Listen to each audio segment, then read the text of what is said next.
எல்லாருக்கும் காலையிலே ஒரு அழகான வணக்கம். இது டே 3 ஆஃப் மை வாழ்க்கை அப்டேட். இன்னைக்கு காலையிலே சீக்கிரமாவே எந்திரிச்சுட்டேன். நேத்து நைட்டு ஒன்னும் தூங்கவே இல்ல. காலையில எஞ்சோனே மைண்ட்ல ஒண்ணுமே ஓடல. தலைய மட்டும் சொரிஞ்சிருந்தேன்.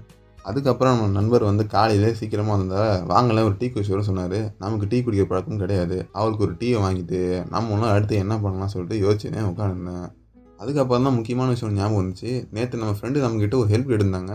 அவங்களுக்கு வேலை தேடுற விஷயமா பாண்டிச்சேரி அவுட்டர் வரையும் போகணும்னு சொன்னாங்க. சரி நானும் அப்படியே போற வழி தானே, நம்மளும் சரி போயிட்டே போயின்னு சொல்லிட்டு அவங்களையும் கூட்டின்னு அந்த இடத்த முடிச்சுட்டு வீட்டுக்கும் வந்துட்டேன். வந்து முடிச்ச கையோட மதிய சாப்பாடு என்ன சொல்லிட்டு பார்த்தா வீட்ல நேத்து எறா குழம்பு.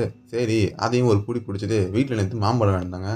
அதையும் கொஞ்சம் லைட்டா வாயில உள்ள போட்டு அரைச்சுட்டு, நானும் அப்படியே என்ன பண்ணேன்னு தெரியாம உட்காந்துருந்தேன். அப்புறம் தான் சரி படம் வரையலாம்னு சொல்லிட்டு சும்மா உட்காந்து 4 மலைய வரைஞ்சு, அதில ஒரு ஆறு ஓடுற மாரி வரைஞ்சேன்.